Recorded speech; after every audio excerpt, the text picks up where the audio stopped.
Hello world, welcome to Beta Asset Financial, a channel created by a data junkie and a finance dude who recently just got back into Magic the Gathering. So in the last episode, we covered a lot of ground on the mechanics of what was built and what you see in front of you. And that was really to demonstrate some of the key features of this tool and to speak at a high level about how it could be used to guide one's decision making when it came to buying, selling, or trading cards. In this version, you'll notice a couple key differences. The first being that I've been able to update the prices of the underlying cards in all of the master sets as of March 8th, 2019. And in version 1.1, I've fine-tuned version 1.0, obviously, with a few other key measurements and functionality rather.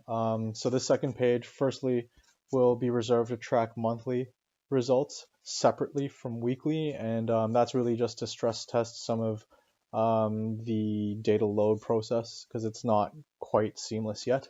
We also have built a card counting tool mechanism here, which will essentially count the amount of cards that are in consideration as we filter through the data.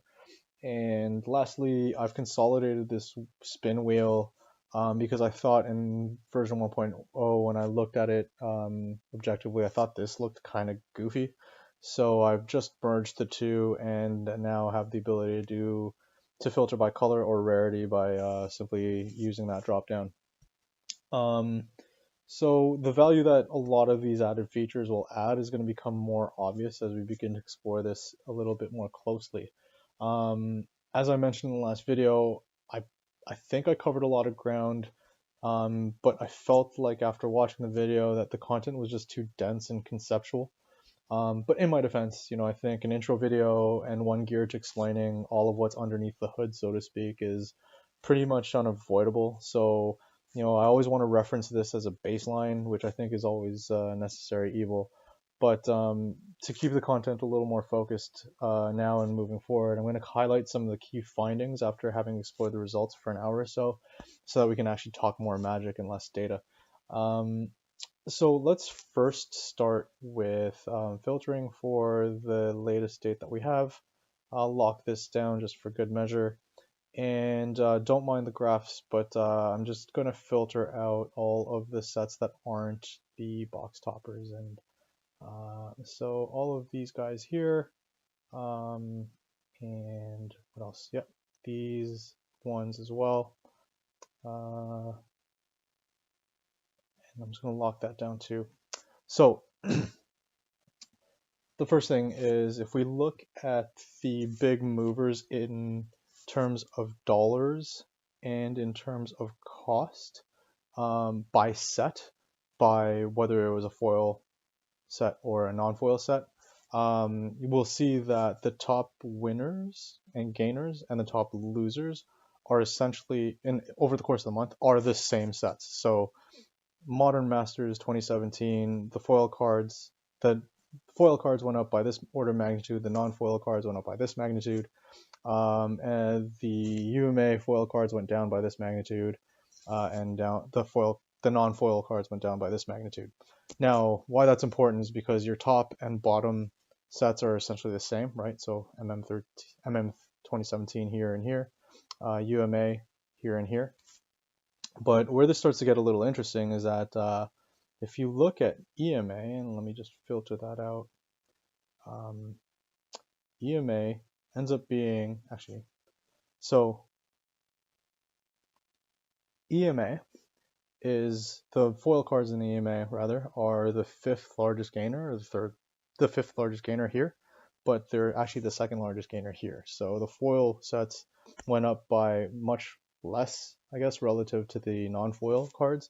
And generally you would expect them to move sort of in tandem, right? Especially when you're comparing Masters products. So anyways, that's my long-winded way of saying, like, if I just look at the difference between how much the foil cards have risen and the non-foil cards have risen over that time frame, this could mean one of two things. Either, you could be of the opinion that the non-foil cards have moved uh, by this degree, and so the foil cards should catch up proportionately, or the other way around, right? The non-foil cards have gotten ahead of themselves and may revert back to growing at a similar pace to that of the foil cards.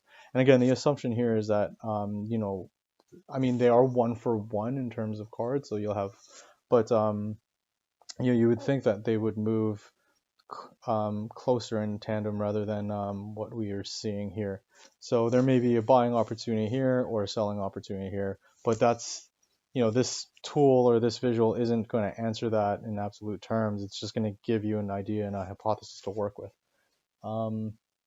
So suppose I want to dig deeper, and let me lock down Eternal Masters set, and we'll focus in on what we've got here and explore this hypothesis a little bit more closely. Um, if I'm gonna start filtering through the data using this tool here, if I'll post a link to my first video explaining what this is actually doing and the mechanics of what you're seeing. But if you're like me and you're a visual learner, you're probably gonna get a pretty good idea of how these things can be used shortly after this demo. But anyways, I can start to drill down on the Eternal Master sets on some criteria using these visuals that I've built in version 1.0 by selecting a group of cards either by rarity. So, let's say I just want to look at the rares and mythics in that set. So the way this reads is the rares and mythics, both foil and non-foil in Eternal Masters, have a value of this. It went up by $90 over a month. There are 136 cards that are in scope, and the percentage change of that is about 3.3. Actually, for next week, I'll probably just swap these out because that's not really well laid out. Anyways, so let's say that I want to focus in on just the mythics and rares in that set. Now I'm starting to see that the foil has gone up by this order of magnitude and that magnitude, so it doesn't really give us any more visibility. It just gives us an idea of like what the rares and mythics are doing. Now let's suppose further I want to say, all right, let's keep all the rares and mythics, but I just want to focus in on the blue rares and mythics in this set. So in doing so, I've got 18 cards in consideration, and now I'm starting to see which cards are actually losing versus gaining. Now let's say I don't want to have the filter on for mythics and rares, but I want to see all blue cards, so I can kill that filter, and now I have 78 blue cards in the Eternal Masters sets, foil and non-foil, and some of them, actually exactly half of them, went up and drove a 7.2% gain. The other half actually created a 1.4% loss. So that just shows you the power of being able to filter through and start to like really identify and drill into some things that you could potentially explore. Now, question. So now that we've focused in on the blue cards in Eternal Masters that have that are driving that have essentially decreased as a group in value, I can start to look at let me go the other way. Actually, this is a little bit harder to explain this way, so let me go this way, where I want to look at the cards in Eternal Masters that drove that number higher, right? So if I blow up this scatter plot, I've what you're seeing here are the cards plotted on two axes of like the percent change and the dollar change. And so reverting back to this again, blue cards, Eternal Masters, things that the reason, some of the driving cards that drove that gain of 7%. Jace went up 10% by $10, so that would be one of the key drivers. It's the most expensive card in the set, so it makes sense. But also, Force of Will went up $5, 5%. It's kind of coincidental. They were both at about $100 a month ago and gone up by 5 and 10% respectively. But we've got a handful of cards here that have low dollar values, but have moved quite high relative to their percentage gain. So they've moved high in terms of percentage. So days has gone up by 17 cents, which isn't a whole lot dollar wise, but that measures a 9.3% gain. Um, so, anyways, what do you do with this information? Well, the first thing is you can start to ask yourself, well, is this a good time to dump cards like these and to maybe, buy a few cheaper cards that seem to have some pretty good momentum, right? Um, or maybe you don't have the budget for, or let's say you don't have the inventory for the Force of Wills and the Jaces in the set, and you're really looking at sort of the commons and the uncommons in that slot that are driving the gain. Well, what you're seeing here then is all the blue cards that are uncommon in the set, and you can start to see how they've moved in relation to each other. So, yeah, does it make sense to pick up a few Hydroblasts and counter spells? There seems to be pretty good appetite over the past few months. It won't cost me as much as it would if I, bought 4 Jaces as an example.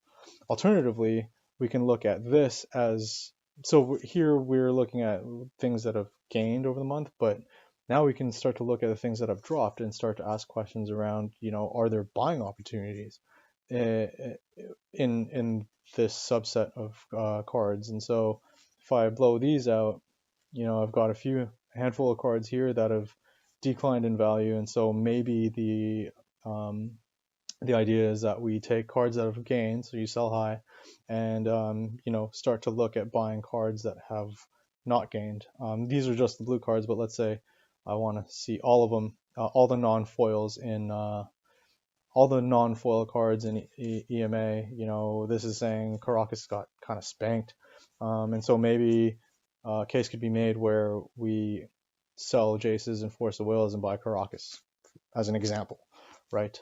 So yeah, again, this isn't going to tell you like what this is supposed to be doing is just it's supposed to inform your strategy and kind of give you the ability to like probe and stress test a few ideas. So the way this is built, I hope I've demonstrated that you can hypothesize, drill, unpack, rehypothesize, drill, and rinse and repeat as much as you want. For me, as someone that's looking to rebuild my collection, I'd probably be more interested in this quadrant because I'm looking to buy cards on dips, and I'm really interested in more of the rares and mythics in any set. I just feel like there's more appetite for these types of things. So I'd probably be focusing in more so on this, and I can track this out as frequently as I want to. So this is really just supposed to provide some structure around how you think about these things. So to wrap this up in similar fashion to last, I want to stop here so that I can reassess some of the design components, get insight from you guys, and potentially build out some other functionality and evolve this thing as we go. I'm a fan of doing small incremental pieces of work to get quick wins and then sort of build from there. So in any case, I hope you guys enjoyed what you saw. Please feel free to hit me up here or in the email provided in the body of this video. I'm happy to sort of have any dialogue around, whether I'm off base or whether we can repurpose this thing for other applications. So as always, happy hunting. Take care.